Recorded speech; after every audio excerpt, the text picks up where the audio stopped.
Hello everyone, welcome back to the channel. तो martial master के new episode में आप सबका स्वागत है। और गाइस, कुछ टाइम के बाद में स्पीड सोर्स सोवरिंग भी आएगा, तो उसके लिए भी वेट कर देना। अगर आपने प्रीवियस एपिसोड नहीं देखा तो वो भी देख लेना। तो फिर चलिए इस एपिसोड को अब हम स्टार्ट करते हैं। तो एपिसोड के स्टार्टिंग में हम देखते हैं जहाँ पे एम्परर बैरन ने हेवनली गोस्ट सेट के उस एल्डर के ऊपर अटैक कर दिया था, जिसकी वजह से हम देखते वो वहाँ पे इंजर्ड होने लगता है। वो कहने लगा था, एम्परर बैरन ये आप क्या कर रहे हो। बट हम देखते दूसरी तरफ वहाँ पे बैरन को तो फर्क नहीं पड़ता। वो कहने लगता है, तुम्हारे फैमिली को जिसने भी मारा वो मेरे यंग मास्टर है, और तुम्हें क्या लगता है तुम मेरे यंग मास्टर के हाथों से ऐसे भाग सकते हो। इतना कहते हुए वहाँ पे एम्परर बैरन अपने पाव का यूज करते हुए उस बंदे को पूरी तरीके से खत्म कर देता है। ये सब कुछ देख के हेवनली गोस्ट सेट का दूसरा वो एल्डर, वो बुढ़ा वहाँ से भागने की कोशिश कर रहा था। बट हम देखते उसके आगे तो डीमन लॉर्ड आ गया था, और वो कहने लगता है, तुम्हें क्या लगता है बुड्ढे तुम यहाँ से भाग पाओगे। ये सब कुछ देख के हेवनली गोस्ट सेट के उस एल्डर को पता चल गया था कि अब वो इस जगह से चाहकर भी नहीं निकल पाएगा। ये सब कुछ सोचते हुए वो बहुत ही ज्यादा डर गया था। अपने घुटनों में आते हुए कहने लगता है, प्लीज मास्टर मुझे छोड़ दीजिए। आप जब तक मुझे छोड़ोगे मैं आपके लिए सब कुछ करने के लिए तैयार हूँ। मैं आपको फॉलो करना चाहता हूँ, मैं आपका गुलाम बन के रहूंगा। ये सब कुछ वो ओल्ड मैन वहाँ पे डीमन लॉर्ड को बोल रहा था।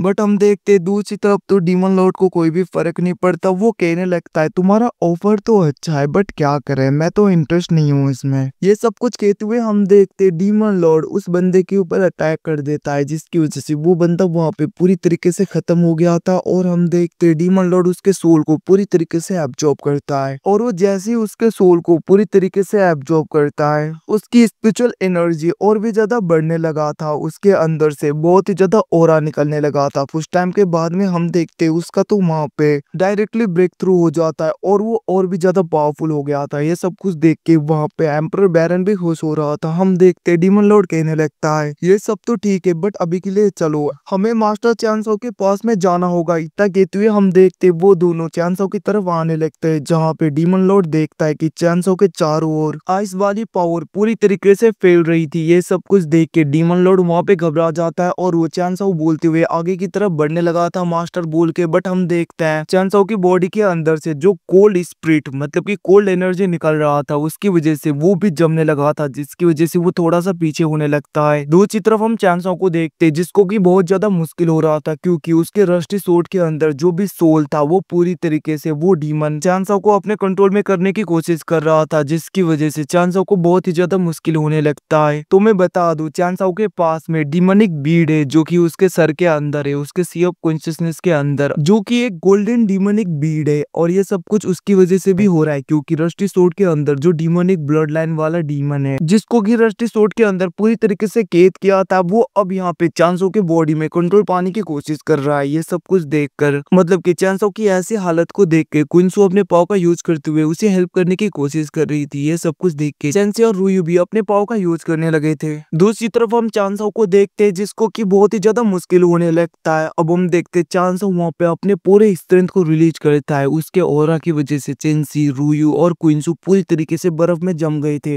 ये सब कुछ देख के डीमन लॉर्ड घबराने लगता है। बट तभी हम देखते पूरे जमीन में से ग्रीन लोटस फ्लेम बाहर आ रहा था, जिसकी वजह से वो लोग फिर से नॉर्मल हो जाते हैं, और सारे ग्रीन लोटस फ्लेम एक साथ में मर्ज होके चैनसो के नीचे आ गए थे, और वो अपने फ्लेम की हेल्प से चैनसो की बॉडी को फिर से मेंटेन करने की कोशिश कर रहे थे। मतलब कि उसका ग्रीन लोटस फ्लेम चैनसो की हेल्प कर रहा था ताकि वो इससे ओवरकम हो सके। दूसरी तरफ हम चैनसो को देखते जो कि वहाँ पे अपने सोर टेक्निक्स को फिर से प्रैक्टिस करने लगता है। वो अपने पाव का यूज करते हुए पूरी तरीके से उस सोल को सील करने की तैयारी करने लगता है, जिसकी वजह से हम देखते हैं उसके अंदर से बहुत ही ज्यादा सोर्ड की क्यूआई एनर्जी पूरी तरीके से जनरेट होके उसके सोर्ड के अंदर जाने लगता है। वहीं पे दूसरी तरफ वे सब कुछ डीमन लॉर्ड वो लोग देख रहे थे चैनसो को देखते जो अपने पाव का यूज करते हुए और उस ग्रीन लोटस फ्लेम का यूज करते हुए अपने रस्टी सोर्ड के अंदर के उस सोल को पूरी तरीके से कैद करता है, जिसको देखकर वो डीमनिक सोल बचने की तो कोशिश कर रहा था, बट चैनसो ने बहुत ही आसानी से उसे पूरी तरीके से कैद कर लिया था। ये सब कुछ देख के वो सोल कहने लगता है, आज तो तुमने मुझे फिर से कैद कर दिया। याद रखना हमेशा तुम इतने ज्यादा खुशनसीब नहीं होगे, एक ना एक दिन तो यहाँ से मैं बाहर आ जाऊंगा और तुम्हारी बॉडी को पूरी तरीके से कंट्रोल कर लूंगा। ये सब कुछ वो कह रहा था, बट हम देखते हैं उसका सोल फिर से सील हो जाता है। दूसरी तरफ चैनसो भी पूरी तरीके से ठीक हो गया रहा था वो नीचे की तरफ आ जाता है अपने घुटनों में। ये सब कुछ देख के दूसरी तरफ हम देखते वहां पे क्विंसू भागते हुए चांसो की तरफ उसका नाम लेते हुए भागने लगी थी। ये सब कुछ देख के दूसरी तरफ रुयू भी और चेंसी भी उसकी तरफ भागने लगते हैं। हम देखते हैं एम्पर बैरन भी आगे की तरफ बढ़ने की कोशिश कर रहा था बट डीमन लॉर्ड उसे रोक देता है और वो कहने लगता है अभी तुम डिस्टर्ब मत करो इन्हें। दूसरी तरफ हम देखते हैं चांसो के पास में क्विंसू आके उसे उठाने लगती है। वो बहुत ज्यादा सैड हो गई थी। वो कहने लगते क्या तुम ठीक हो। हम देखते हैं दूसरी तरफ चांसो कहने लगता है तुम चिंता मत करो मैं ठीक हूँ। और हम देखते हैं वो उठ गया था। दूसरी तरफ वो चेंसी और रुयू की तरफ देखते हुए भी कहने लगता है मैं ठीक हूँ तुम लोग भी चिंता मत करो। वहीं पे दूसरी तरफ चांसो सोचने लगता है मैंने कभी सोचा नहीं था कि इस रोस्टी सूट के अंदर ये डिवाइन थॉट इतना ज्यादा पावरफुल होगा। मुझे तो अभी तक भी नहीं पता कि ये सोल आखिरकार है किसका। और लगता है इस सूट के अंदर इसके पहले वाले ओनर ने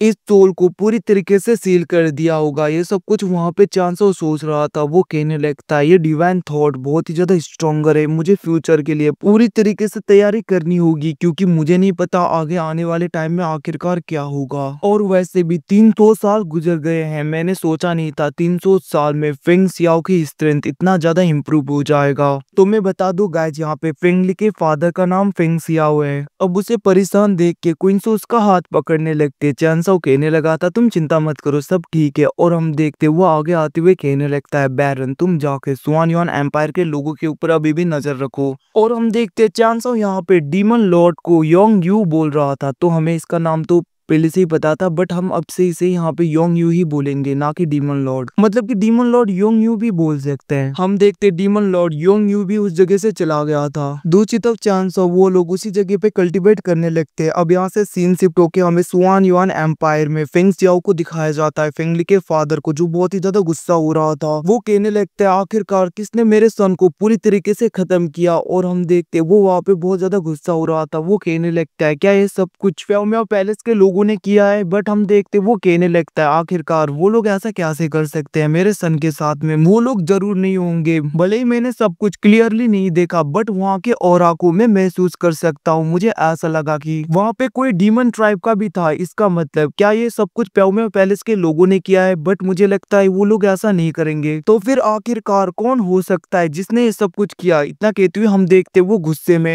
एम्परर हुसेंग को बुलाता है। हम देखते वहाँ पे एम्परर हुसेंग आ गया था। दूसरी तरफ फेंग सियाओ गुस्से में कहने लगता है आखिरकार गुयू रिलम में हमारे लोगों को कौन लेकर जा रहा था। उनका लीडर कौन था किसको तुमने भेजा। हम देखते वो एल्डर कहने लगता है मास्टर वो तो हमारे गोल्डन बॉडी एम्परर थे। उसकी बातें सुन के फेंग सियाओ कहने लगता है जल्दी से उसके साथ में कनेक्ट करो। हम देखते वो बंदा ऐसा ही करने लगा था बट हम देखते वो कनेक्ट नहीं कर पाता। जिसको देखकर वो बंदा घबराते हुए कहने लगता है एम्परर मुझे माफ कर दीजिए कनेक्ट नहीं हो रहा गोल्डन बॉडी एम्परर के साथ में। और गाइस इतना कहती है एपिसोड यहीं पे खत्म होता है। Thanks for watching bye see you again. मिलते हैं अगले एपिसोड में। तब तक के लिए अपना ख्याल रखना।